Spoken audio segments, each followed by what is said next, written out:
Is this the week we find out who the next Texas Tech head men's basketball coach is? Hey, how's it going, everybody? I am RC Maxfield here for the Back to 12 podcast, reminding you, if you want to be a part of the fastest growing Texas Tech community here on YouTube, hit that subscribe button to stay in the know all year long right here on your one-stop shop for everything Texas Tech. Of course, I'm talking the Back to 12 podcast channel. All right. Nothing official yet. As of I know, there hasn't been, pen to paper or anything like that, but it feels like we know what direction this is going in, and all signs point to it. And it all points to Grant McCasland being the next Texas Tech head men's basketball coach. At least that's what it is right now. We know that there's been probably 4, maybe 6, maybe even a little higher, right? But at least 4 to 6 candidates have interviewed for this job. But as it stands right now, it's in a quiet period. And I think that's really telling from a lot of perspectives. Let's just kind of go through this, right? So last week, end of the week, Thursday, Friday, there were some rumors on Twitter that I saw that, hey, a coach had backed out, this, that, and the other. That's just not true. They're rumors for a reason. Some rumors are true. That one's not. But you look at kind of what's gone on this past weekend for Texas Tech in terms of the coaching search, and it has been abnormally quiet. I mean, it has been, you could hear a pin drop from 4 counties over type quiet when it comes to this stuff, which is very telling in my opinion, because again, remember the Jeff Goodman tweet came out last week saying, hey, Grant McCasland has emerged as the front runner for the Texas Tech job. Then Grant McCasland and UNT go on to beat, Oklahoma State in the NIT in Stillwater, right? So you have that, and then it's been quiet. I mean, eerily quiet on that front. So you think about kind of the timelines and all these various rumors and everything, but all signs still point to Grant McCasland. And what does the timeline look like right now? That's where we get into things, okay? So Grant McCasland and UNT, obviously they're still focused on their season. They are one of only 8 college basketball teams still really getting ready to play games, right? You got the 4 in the Final Four and you got the 4 in the NIT. That's it. Everything else is done. So you look at what their schedule outlook looks like this week. UNT plays in the NIT out in Vegas on Tuesday. They play Wisconsin.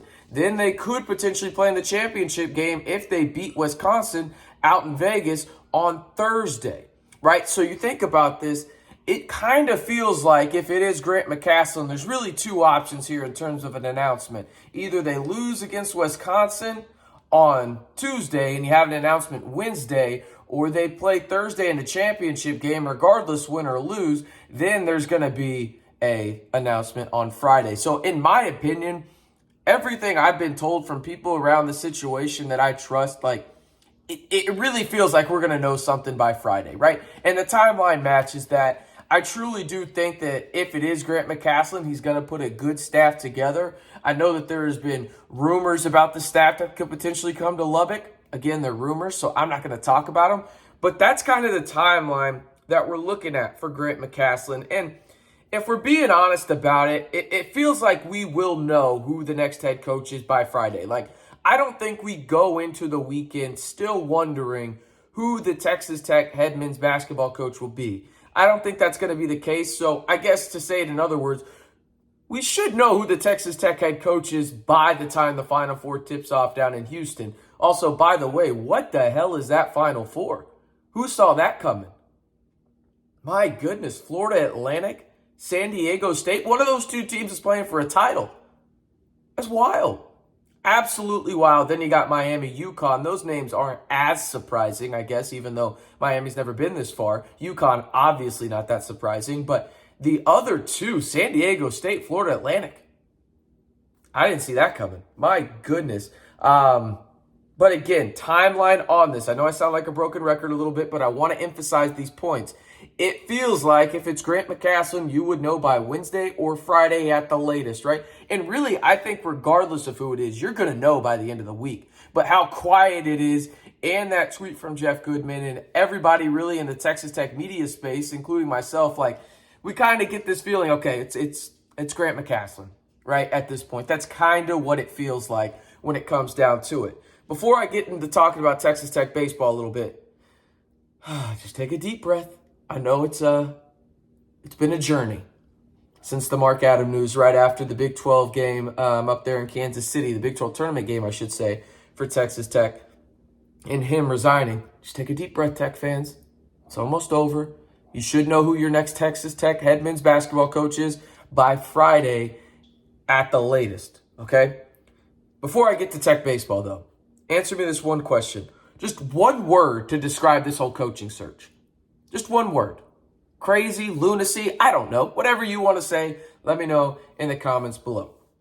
All right, I know that in the thumbnail, it was a lot about Texas Tech basketball. Got to talk about Texas Tech baseball as number 14 Texas Tech went down to Austin this past weekend and unfortunately got swept by the Longhorns and 2 walk-offs by the Longhorns on Saturday and Sunday. And really, it just felt like Texas Tech just was out of sorts in the bullpen. It felt like every time they climbed back into the game offensively, the very next half inning, UT would get a run to go up or get a run to maybe just pull away a little bit, and then Tech would come back and tie it up, and then obviously UT would inevitably come back and win the game, right?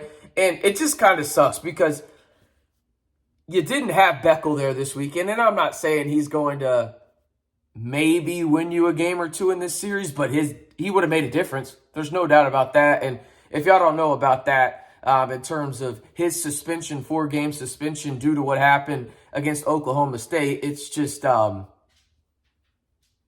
not a lot of good words to say about that situation. But I will say this, there is a positive right now from this weekend, and if you followed Texas Tech baseball before this weekend, you knew this, but it was cool to see him get some revenge, and that was Gavin Cash. For those that don't know, Gavin Cash did transfer from UT to Texas Tech. He is now the starting first baseman, and I think you could argue right now he's a top 3 player in the Big 12. The way he's swinging the stick, the way he's playing defensively over at first base, he's been a true difference maker for Texas Tech this season, and it was really cool to see him get revenge on the school that didn't play him, obviously, for good reason last year. Ivan Melendez, one of the best players in the country, was ahead of him at first base, but he transferred to Texas Tech. Texas Tech is definitely reaping the rewards right now, and Gavin Cash has brought absolute stability to the middle of that order for Texas Tech and really has impacted the Red Raider lineup in a way that one could have hoped, but probably didn't think was most likely. But he has been a dominant player for Texas Tech so far, and it has been cool to see, obviously, this past weekend. But I expect this to continue the rest of the way. And honestly, Gavin Cash, I mean, it's just a phenomenal name, right? I mean, like, come on. His last name is Cash with a K. It's phenomenal. It's phenomenal. Unfortunately, didn't go the Red Raiders' way, though, this past weekend in Austin. They'll head in to really a pretty pivotal series, right? If you look at it for Texas Tech baseball. I mean, it's one of those things where every series is critical for the Red Raiders, as they still have a really good chance to make or win the Big 12 regular season, right? But you kind of look at what is ahead of them right now. They're 18-7. They love playing at home. They're 17-2 at Dan Law Field, right? They play New Mexico, and then they have a series against TCU. TCU is beat up a little bit, right? But Texas Tech needs to win this series, at least 2 out of 3, right? And then go forward. They play North Dakota State, Stanford, and they have a really good chance with the back end of this Big 12 schedule to win a regular season Big 12 title. But again, unfortunately, didn't go their way down in Austin. They'll face New Mexico on Tuesday in Albuquerque, and then they'll come back home to face off against the Horned Frogs of TCU. But to recap the whole video for you, it looks like it's going to be this week, Wednesday, Friday at the latest for Texas Tech men's basketball head coaching position to be officially announced. At least that is the hope and the outlook right now. Obviously, we know in this business things can change quickly. And then obviously Texas Tech baseball got swept down in Austin. But one more time, I am RC Maxfield reminding you, if you want the latest breaking news and rumors and really just to be a part of the fastest growing Texas Tech community here on YouTube, hit that subscribe button to stay in the know all year long right here on the Back to 12 podcast channel.